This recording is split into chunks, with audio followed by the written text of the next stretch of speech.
também o Dia Nacional da Saúde. Dia Nacional da Saúde que, com toda certeza, sugere para o alerta em torno da prevenção de muitas doenças. Principalmente as pessoas que estão aí a trabalhar, e existem aí as doenças ocupacionais. De alguma forma, os trabalhadores precisam aí do alerta. E sobre este assunto, sobre esse dia, nós vamos agora conversar com a doutora Ângela Lepesquer, ela que é diretora do Instituto da Coluna Vertebral de Brasília e representante da Associação Brasileira de Reabilitação da Coluna no Distrito Federal. Doutora Ângela, bom dia. Bom dia, Walter. Muito obrigado a senhora pela atenção com a Rádio Nacional. Ou seja, quando se chama a atenção para a prevenção de muitas doenças, e principalmente a senhora que é de uma área onde muita gente reclama, né? Dor na coluna, dor no ombro, dor nos braços, dores também nas pernas. Ou seja, é possível ter uma prevenção para justamente não ser a próxima vítima desse conjunto de problemas de saúde? Com certeza, né, Walter? Hoje em dia, cada vez mais estamos de olho nos dados que têm se demonstrado cada vez mais alarmantes, né, quanto às doenças do trabalho, né, aquelas doenças ocupacionais. Então, hoje em dia já tem até uma preocupação maior, graças a Deus, no sentido da prevenção por causa dos grandes números que estão aparecendo, né? Como é que é o trabalhar no campo da prevenção? Porque às vezes as pessoas, né, têm ali os seus problemas, né, as dores lombares. É comum a gente, estou com bico de papagaio, minha coluna está dobrada, meu ombro, não consigo mover os braços, principalmente nos locais de trabalho. Para falar no campo da prevenção, seria o quê? Seria o comportamento mesmo da pessoa, como é que senta, como é que é o móvel que a pessoa utiliza para poder trabalhar? Quer dizer, começa por aí, doutora Ângela? Com certeza, mas eu ainda vou mais longe, Walter, porque começa um pouquinho numa frase que você disse. É comum termos essas dores, né? E, na verdade, a nossa cultura é de que seja comum ter dores, né? As pessoas vão levando essas dores, tomando um Dorflexinho aqui, outro ali, fazendo uma massagenzinha para relaxamento, e muitas vezes não buscam os reais motivos das dores. Então, a primeira coisa que temos que observar é que dor não é comum. O corpo só fica dolorido, e principalmente dores constantes, frequentes, quando ele está apontando algum problema. Então, a dor é um sintoma, e um sintoma deve ser investigado, entende? Então, a primeira coisa que devemos mudar culturalmente é essa forma de olhar a dor como uma coisa normal. Tá? Porque muitas vezes, quando as pessoas nos procuram, elas já estão em estágios avançados de degenerações por causa de não ter procurado com antecedência. Então, a prevenção inicia numa mudança de mentalidade, né, numa orientação para que as pessoas busquem cada vez mais as orientações para os exercícios, as orientações para as posturas adequadas, as orientações para o mobiliário adequado do trabalho, né? Então, muitas vezes as pessoas nem sabem que elas podem solicitar, que elas podem ir atrás nas instituições onde elas trabalham, elas podem solicitar a mudança de uma cadeira, podem solicitar a mudança de uma mesa, mais adequada ao seu biotipo, à sua altura, né? Então, nós precisamos primeiro passar pela fase da informação. O que as pessoas podem e devem fazer. E depois passar para a conscientização da população do que elas devem se empenhar na questão da prevenção. Entende? Entendo. Então, nós, principalmente nós brasileiros, né, que a nossa visão não é muito na parte preventiva, nós buscamos muito o curativo, né? Quando já temos dores, quando já temos incapacidades, quando já estamos tendo perda de função, por exemplo. Antigamente eu escrevia muito no meu trabalho, agora eu não consigo mais escrever. Então as pessoas aí falam, não estou conseguindo escrever, eu tenho que procurar ajuda. Mas só quando a coisa já está grave, sabe? 80% da população procura quando realmente tem perda de função, por causa da dor ou por causa da rigidez que vai acontecendo com os movimentos, né? Então a gente tem que alertar essa população para que no aparecimento de dores constantes, principalmente aquelas dores que a gente observa que só eu fazer determinada coisa que eu tenho dor. Por exemplo, só eu me abaixar para pegar um objeto no chão, eu sinto dor. Então, tem que saber que aquele movimento está sendo lesivo, que aquele tipo de postura que a pessoa está se adaptando está sendo lesiva. E, com isso, buscar orientação de como ela pode prevenir doenças mais graves. A coluna vertebral, por exemplo, né, quando a pessoa sente ali algum tipo de problema, esse problema ele pode também irradiar para o restante do corpo, doutora Ângela? Pode sim. Na coluna vertebral nós temos a saída de vários nervos, né? Os nervos vão inervar a musculatura, a pele, os órgãos daquele determinado segmento. Então, se você tem uma dor longe, uma dor ou uma dormência, ou choques, que são os sintomas mais comuns que as pessoas relatam, podem ser relativos a um nervo. E o nervo, em qualquer local que ele esteja sendo comprimido, ele pode gerar sintoma à distância. Então, por exemplo, você pode ter uma dormência lá no pé que esteja relacionado a um problema na sua coluna lombar. Entende? Entendo. Então, esse tipo de sintoma neural, que são dormências, formigamentos, dores, hipersensibilidade na pele, falta de força, tudo isso pode ser problema da coluna, tá? Não só a dor presente que é sintoma de coluna. Outros sintomas também podem ser de coluna. Entendo. Tá? Dor no ombro, por exemplo, né? De repente a pessoa está ali normal, trabalhando, o movimento não é brusco, apenas ali escrevendo ou digitalizando alguma coisa ali no teclado do computador, e de repente uma dor insuportável no ombro, né? Isso seria o quê? Estaria realmente associado com o próprio ombro, ou seria uma dessas questões da coluna irradiando também para essa parte do corpo?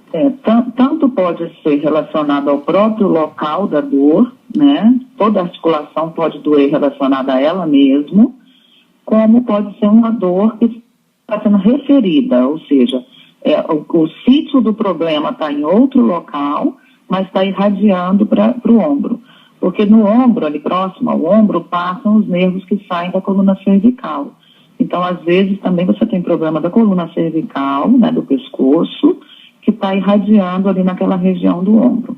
Tá? Também na mão, no cotovelo, vários locais do braço podem ser problemas que estão vindo do pescoço.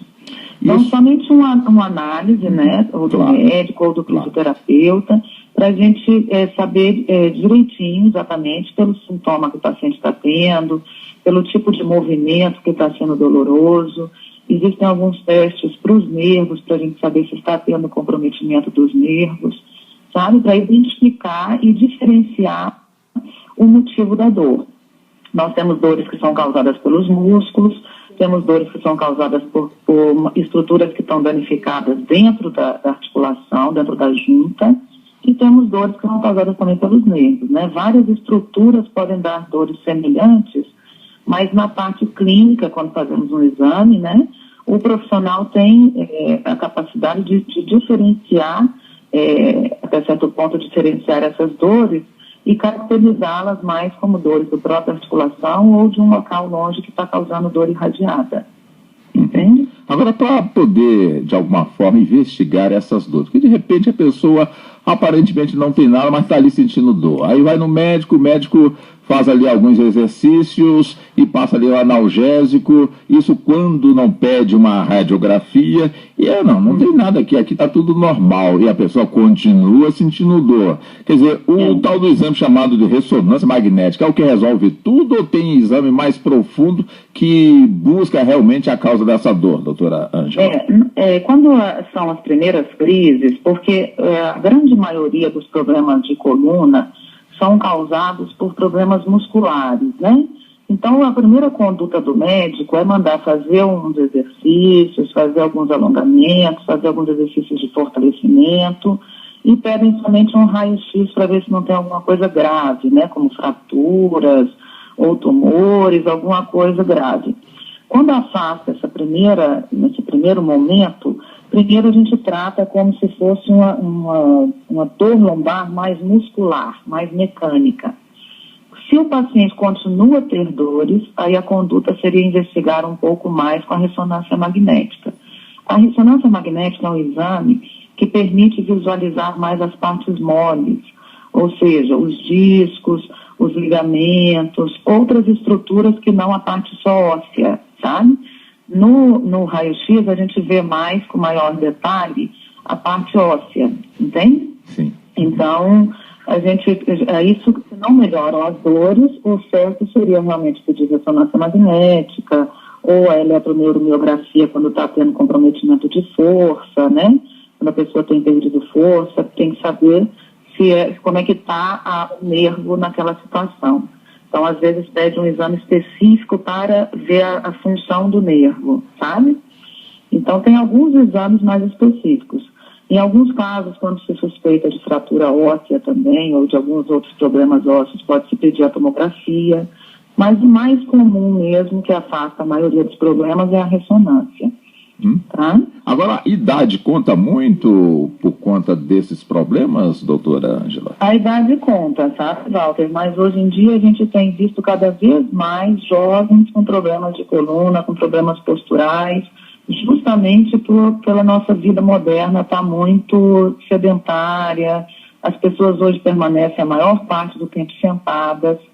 A posição sentada, principalmente para a região lombar, para a região mais baixa da coluna, é a posição de maior carga, sabe? Então, essa posição que a pessoa se mantém, hoje em dia o jovem sai de casa, está no computador em casa, levanta do computador, entra no carro, vai de carro até a escola, sai do carro, entra na sala de aula, fica sentado. Então, hoje em dia, as pessoas se locomovem muito pouco, se mantêm em pé muito pouco, né?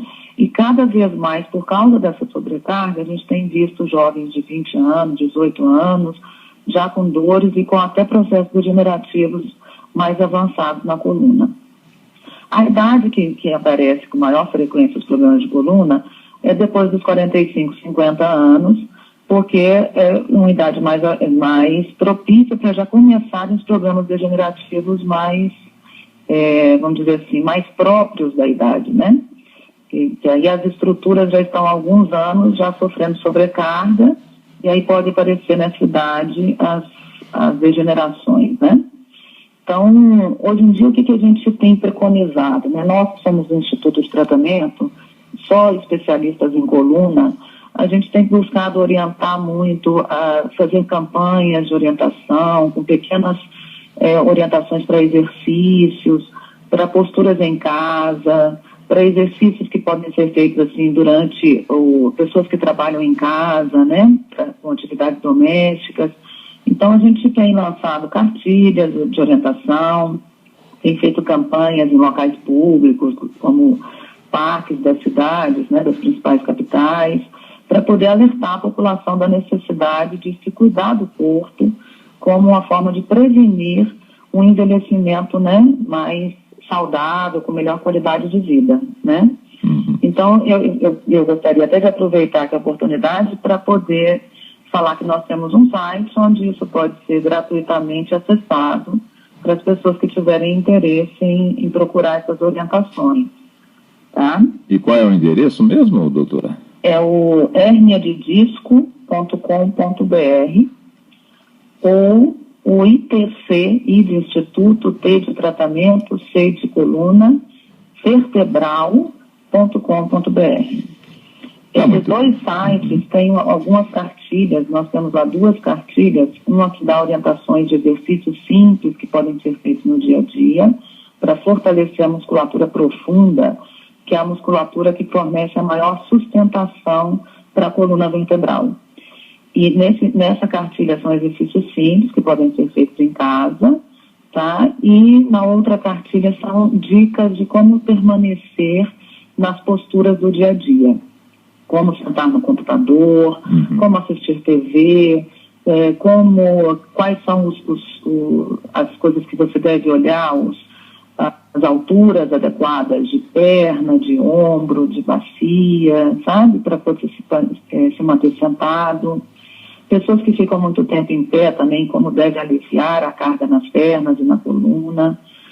Como pegar um objeto no chão, como carregar uma mala. Tem várias dicas para evitar pequenos são coisas pequenas, atitudes pequenas que previnem grandes males. Então, eu acho interessante que a gente, quando fala assim, para o público, que a gente aproveite esse veículo para divulgar essa parte de orientação, né? Ótimo. Doutora Ângela Lepesquer, foi um prazer conversar com a senhora. Agradecemos pela atenção, tá bem? Nós que agradecemos, Walter, pela oportunidade. Muito obrigado pela atenção. Bom dia. 8h43, saímos para o intervalo, voltamos em instantes. Até já.